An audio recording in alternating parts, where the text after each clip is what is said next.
Are you tired of your podcast looking like a blurry, low-resolution Zoom call from 2015? Today, we are completely fixing that by finding the absolute best camera to elevate your show's visual quality. I have spent the last few months rigorously testing the top contenders in my own podcasting studio to see exactly how they handle heat, battery life, continuous autofocus, and varied lighting. I have ranked them from 7 down to 1, and you will want to stick around until the end because the number 1 spot completely surprised me with a feature that changes the solo podcasting game entirely. 7. Sony Alpha ZV-1. When I first brought the Sony into the studio, I was genuinely excited by the prospect of an interchangeable lens camera designed specifically for content creators.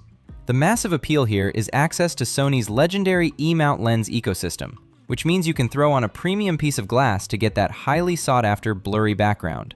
During my initial tests, pairing this with a fast prime lens immediately elevated the look of my set compared to standard webcams or cheaper point-and-shoots.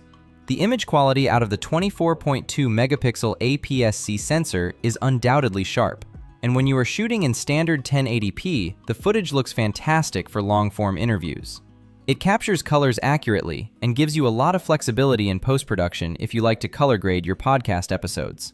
I also really enjoyed the built-in microphone array during my Scratch audio tests, though obviously for a podcast, you will be using a dedicated XLR microphone setup. Autofocus is where Sony traditionally shines, and the ZV-1 is mostly reliable in this department. The product showcase feature is brilliant if you run a podcast where you frequently hold up physical items to the camera, as it smoothly transitions focus from your eye to the object and back again. The face and eye tracking generally kept me in focus, even when I was leaning back and forth in my chair during animated conversations. However, the longer I used it, the more I bumped into some incredibly frustrating limitations. If you want to shoot your podcast in 4K, which many of us do for cropping purposes, you are hit with a massive 1.44 times crop factor when using digital stabilization, completely ruining your wide-angle lens investments. 6. Canon EOS R50 Mark II. This is a camera that has been recommended to death in the content creation space, and for a good reason initially. When I set this up on my tripod, the very first thing that struck me was Canon's legendary color science. Straight out of the camera, my skin tones looked remarkably natural, warm, and pleasing, without requiring any LUTs or heavy color grading in Premiere Pro. The ergonomics and physical design of the M50 Mark II are fantastic for solo podcast operators. The fully articulating touchscreen is incredibly responsive, allowing me to easily monitor my framing from my desk. The interface is highly intuitive, making it a breeze to adjust ISO, shutter speed, and aperture even if you are entirely new to using a dedicated mirrorless camera for video production. When shooting in standard 1080p, Canon's dual-pixel CMOS autofocus works like absolute magic. I tested this by doing an energetic, fast-paced solo episode, and the camera confidently tracked my eyes the entire time without any of that jarring focus hunting in the background.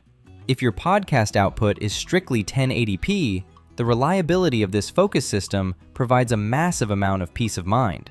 Unfortunately, the modern podcasting landscape is rapidly moving toward 4K, and this is where the M50 Mark II falls flat on its face.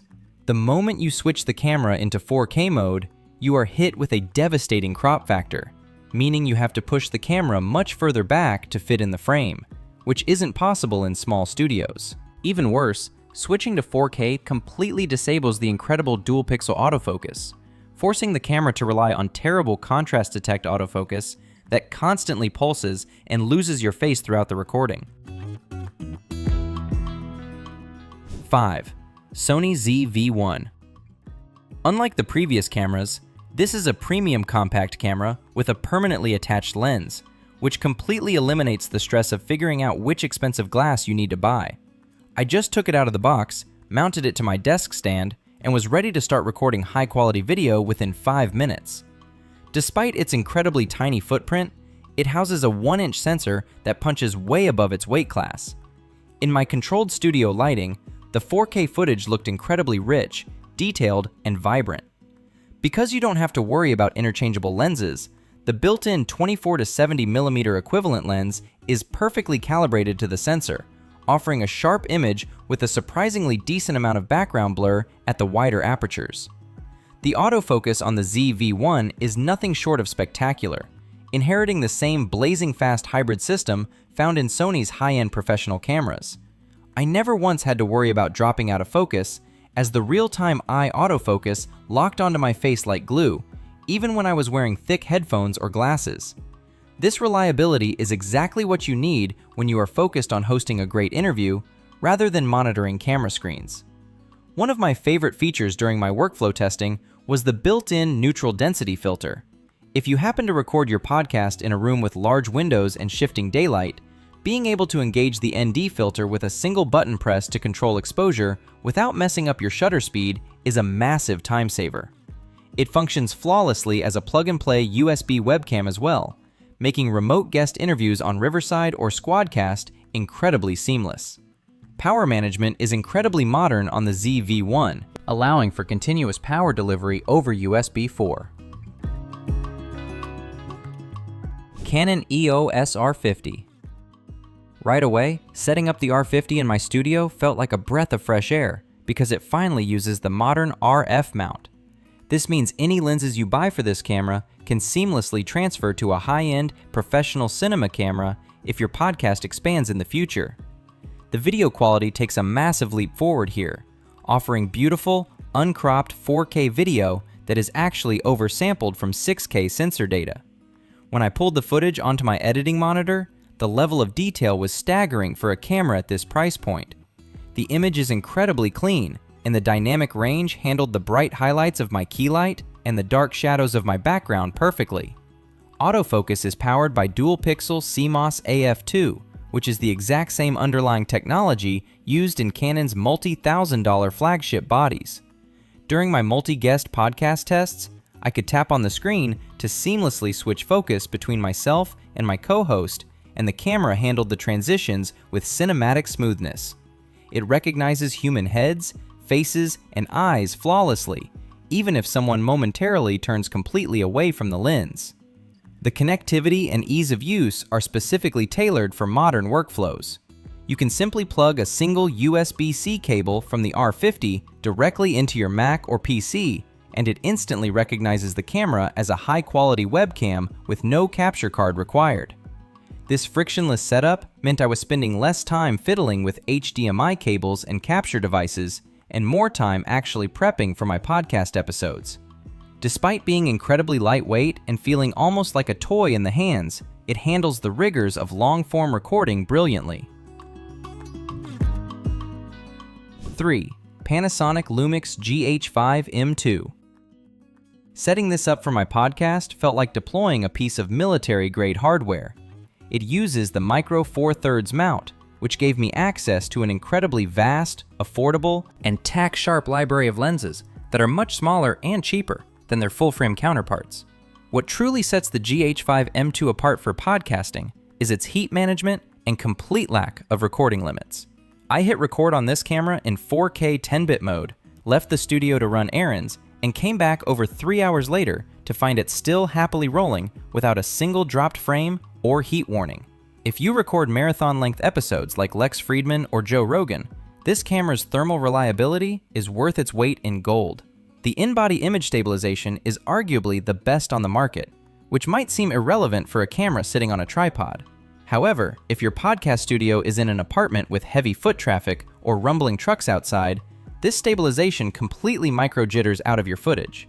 The image remains completely static and professional, keeping the production value incredibly high. Panasonic also engineered direct network streaming right into the body of the GH5 M2. Using the Panasonic app, I was able to push a high-quality video feed directly to YouTube and Twitch over my local Wi-Fi, without even needing a computer connected to it.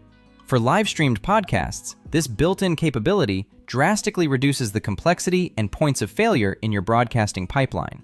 While older Panasonic cameras were heavily criticized for poor autofocus, the updated algorithms in the Mark II are a massive improvement. It utilizes advanced deep learning technology to recognize heads and bodies, meaning it tracked me perfectly well during long conversations at the desk. 2. Nikon Z50 II. The Nikon Z50 II came into my studio testing as a bit of a dark horse, but it completely blew me away with its refined capabilities. Nikon has been aggressively improving their video features, and the Z50 II feels like a masterclass in APS-C mirrorless design. When I handled the camera, the deep, ergonomic grip and premium build quality made it feel significantly more professional than most entry-level creator cameras. The absolute standout feature of this camera is the updated X-Speed image processor, which dramatically enhances the visual output. The 4K footage is wonderfully sharp, but what caught my eye the most were the skin tones. Nikon's color science renders natural, healthy-looking skin tones with incredible accuracy, completely eliminating the need for me to apply complex color corrections before uploading my podcast to YouTube. The autofocus system has been entirely overhauled, incorporating subject detection algorithms inherited directly from the flagship Nikon Z9. When I tested it in a busy studio environment with lots of background distractions, the eye tracking stayed tenaciously locked onto my pupils. It completely ignores microphone boom arms and pop filters that happened across the frame, which is a massive headache saver for podcasters using large Shure SM7B mics. Nikon has also greatly improved the power delivery and webcam integration. The Z50 II interfaces flawlessly with popular streaming software like OBS Studio, providing a clean HDMI out that maintains its full resolution and color depth. The battery efficiency has been optimized wonderfully, but like any good studio camera, it accepts continuous USB-C power to run indefinitely during those deep 2-hour conversations. 1. Sony Alpha 7 IV. Testing this camera was an absolute revelation, and it represents the pinnacle of what a podcasting camera can be. The core of this beast is a magnificent 33-megapixel full-frame sensor. When I reviewed the footage, the visual depth, the creamy background bokeh, and the sheer amount of detail absolutely crushed every other camera on this list, giving my podcast that elite million-dollar studio aesthetic. Because it features a full-frame sensor, the low-light performance is virtually unmatched. Even when I dim the studio lights to create a moody, intimate atmosphere for a specific interview, the A7 IV produced a perfectly clean image with zero distracting grain or noise in the shadows. This gives you complete creative freedom over your studio lighting without ever worrying about compromising your video quality. The autofocus on the A7 IV genuinely feels like alien technology. The real-time tracking is so incredibly advanced that I actively tried to trick it by spinning around, covering my face, and ducking behind my microphone. But the very millisecond my eye was visible, the focus box snapped right back onto it. When you have a high-profile guest in the studio, having a camera that absolutely guarantees perfectly sharp focus 100% of the time is a priceless asset. Furthermore, this camera records in massive 10-bit 4:2:2 color depth internally. This allowed me to shoot in Sony's flat S-Log3 color profile, capturing massive amounts of dynamic range. In post-production, I could manipulate the colors heavily, perfectly matching the aesthetic branding of my show without the footage banding or breaking apart. It provides professional-grade latitude that elevates your show from looking like a simple vlog to a broadcast-tier production.